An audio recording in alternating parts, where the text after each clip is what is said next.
Part 8 of drawing your element combinations. This week we have plant, poison, and season of love. Now I know we're a little late, but I was really excited to do this one, and here's why. The moment I looked at these three elements, I got a perfect idea for them. By making this monster based off of a rose, it automatically fits all three of its elements. I won't waste any more of your time, so here's the final product.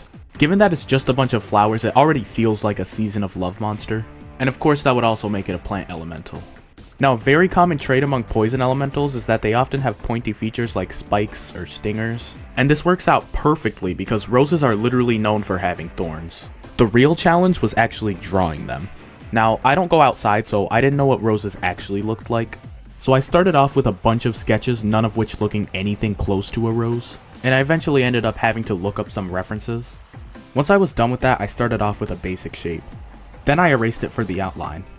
This is also when I made the last minute decision to add arms. Then I did the same thing again, just with a lot more detail. Let me know what you think about the flowers because like I said, they were very difficult to draw. And finally I would add some color. I started off with the eyes and the flowers, which I thought were starting to look really good. Then I moved on to the stems, which I tried adding a little gradient to, but it didn't really turn out too well in the final product, which I'm a little sad about. The roots are kind of funny because I actually had to redo them because I accidentally erased too much of them. I was a little sad because I really liked how they looked, but they turned out fine. And finally the pot, which I added a little triangle design to make it a little more interesting, but other than that, there isn't really much to it.